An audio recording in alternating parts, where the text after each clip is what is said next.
Back again, Wagwan South Pase, Kayla K.I. Jatu Sao. It's your boy Jimothy Sosa back again for a new edition of Wants Over Needs. And today I'm going to get into a little bit of discussion about my top 5 favorite things of living here in Columbus, Ohio.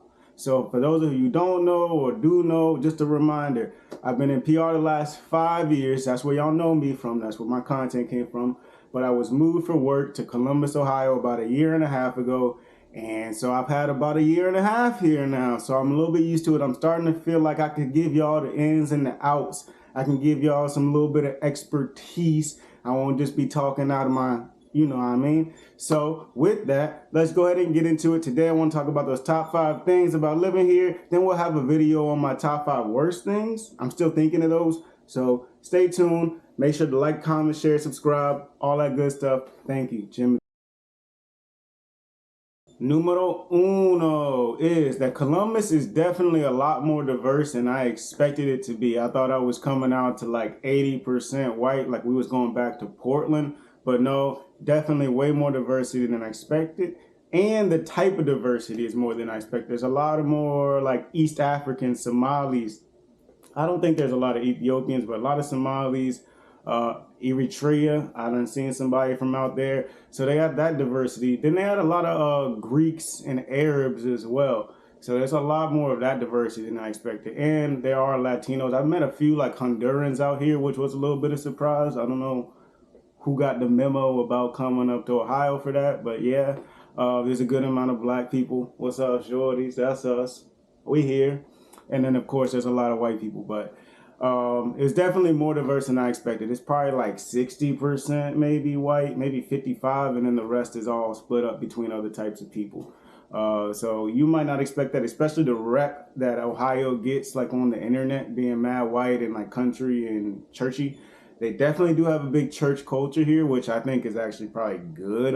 Faith has never really gotten too many people in trouble about the Greeks, but there's definitely an Italian history here, German history as well, which is also why they have the neighborhoods that are very nice to live in, which are like German Village, Italian Village, and then you'll just see a lot of Greek places around. So number 2 is affordability. This is very important, man, because cost of living is going up, inflation is going up. They say that the money, the pay is not matching the same rate of inflation. I guess that's pretty true. I mean, I'm getting paid. But anyway, affordability is important, especially when you are in a new place and you're young, or if you're trying to have a family. So it's very affordable here, especially from the places I'm coming from. It's affordable in comparison to Puerto Rico, way more affordable compared to Virginia, Northern Virginia, where I'm from. And it's still cheaper than Portland was. And you're still getting a lot, because I think this city is about 850 to 900,000 people in the city / metropolitan. So it's a huge town, small city, which kind of goes into the character and the charm of the place of different things I'm going to mention in this video. But rent here is pretty affordable. I'm paying like less than $1,200 for a townhouse. It's a 1-bedroom and a den, but I got a basement and only got 1 bathroom. So that's pretty affordable. Electricity is like $100. Water's cheap. I don't even know if I'm paying water for real. I might need to check into that. Food is regular price. Our Chipotle is like $8 or $9 versus some I've seen that is more than that. There's a lot of different restaurants at varying levels and records. You got all the big chains, Texas Roadhouse, etc., etc. And then you got some nice local spots too. And you're normally gonna pay a decent amount for the food. It's not gonna be crazy high. Nights out to go drink or go to the bar, you're probably averaging $5 a beer, whereas in DC area you're gonna be 7 to 10. PR was like 2. Those days were nice. I wish I could go back, but we can't. So that's a little bit of affordability when you're going out. You probably pay $100 if you're going out to have a good night, have a few drinks, maybe buy some people some drinks, be single, mingle, and it's probably gonna be about $100 as a fella. But none of these bars that I've been to, they don't charge you to get in, so you just got to show your ID and you're good. Most of the places I could skip the line or you can just walk in. Most of the time it's not too bad of a line unless you're trying to show up at 12:30. So it's pretty cheap. You're not going to have to pay for it. Another piece about it with the diversity is that because it's Ohio, there are a lot of farms and stuff. So you can actually, if you really want to be a sourcer of your food, you can go to farms. You can do farmer markets too, but there's a lot of farms I've seen that will sell you all their produce. If you want to get a whole cow, half a cow, all the different types of meat, you can go in there and get it fresh from the butcher, fresh from the farm, get the exact cuts you want. And those prices are about the same you're going to pay at like Whole Foods or Trader Joe's. So, I mean, you can get it from the stores or you can get it through the plug.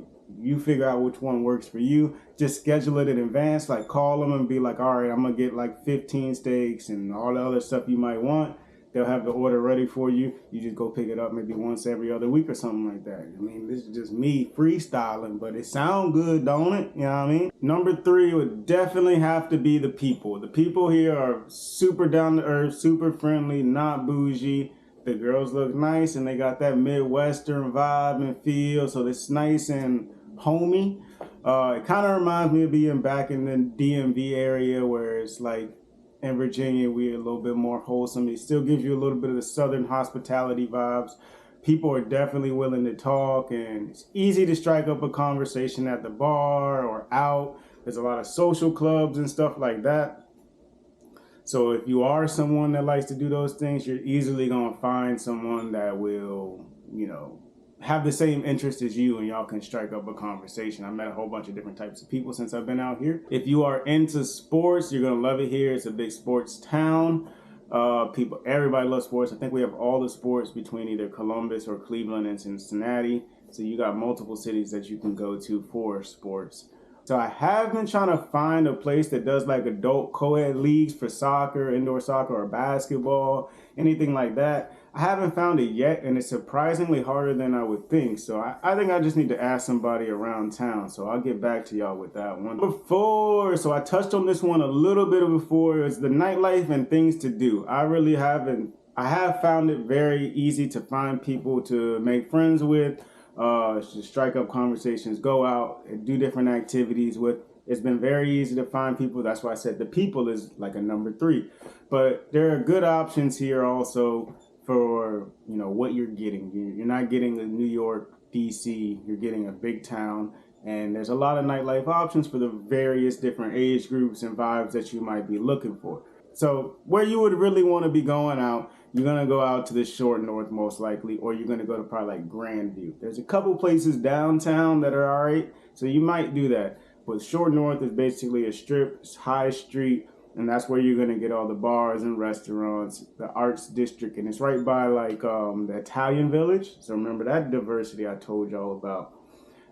And then you in the short north, and then you're basically at like OSU's campus. So you'll get the college. Of course, because it's so close to the school, you're also going to get those kids coming down to the bars. So they're going to be at some of those popular spots, like Standard is probably the most popular and default place to go if you're just going to have a good time. Pint House, which is also owned by the same people as Standard. That joint is fly. I like to go there. You got Town Hall, Mandrake, Moxie, a few other places that are pretty popular. Even Local Bar is pretty good there. So you'll get a decent vibe of older kids, college kids, and maybe like 30 and under in those spots. And then, but on game days, you're going to get like the alumni coming to some of those spots to day drink and watch the game. So the weekends are popping with sports, especially when you're in football season.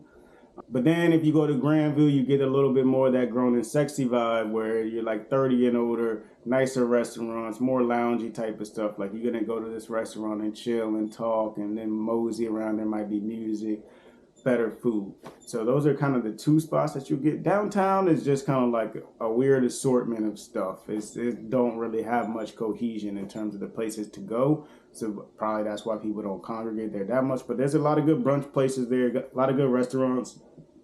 The nightlife bars are just sprinkled around though.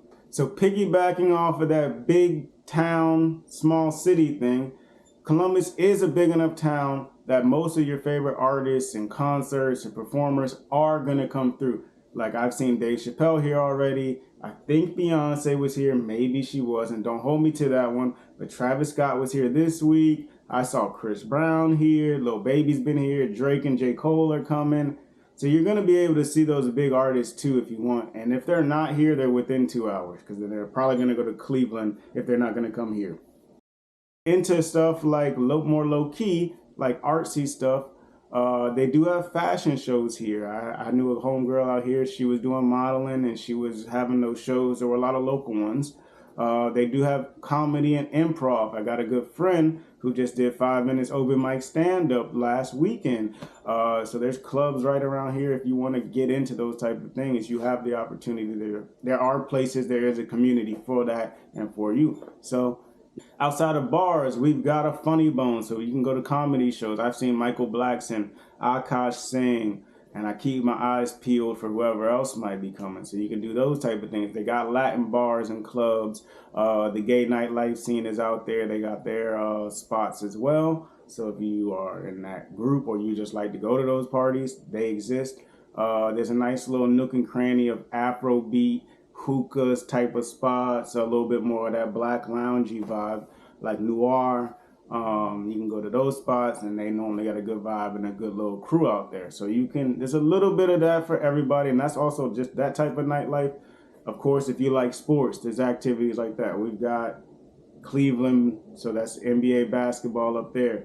Just Columbus, we've got the Columbus Crew, that's soccer, MLS. They won the championship 2 out of the last 3 years. They won this year and the year before I came. So 2 out of 3. Got OSU, so you've got all sports with that. And if you're a football fan, you got top tier football there. Better than the Browns. But the Browns went to the playoffs this year, so let's give them a little credit. Back in Cleveland, the Browns are right up there. We've got the Blue Jackets, which is NHL. So if you're into that, you can watch that. And then I believe there's second tier baseball, minor leagues. So there's baseball games, or you can go to Cleveland or Cincinnati to see major leagues. Both of them are not too far, which leads us in to the next point. Number 5, the last one, is there's great proximity to other cities when you're in Columbus. So Columbus is located central Ohio, which is in the Midwest, kind of started the Midwest. So with that, you've got a lot of different cities. So just within the state, you've got Cincinnati, that's within 2 hours. You got Cleveland, that's within 2 hours. You've got great amusement parks like Cedar Point and Kings Island. And you even got some little islands that you can go to, which I went to, like Putin Bay, which is a big party spot, a lot of bachelorette parties out there, and it's dope in the summer. That's just here. Then you've got Detroit, that's within, I think, 4 hours.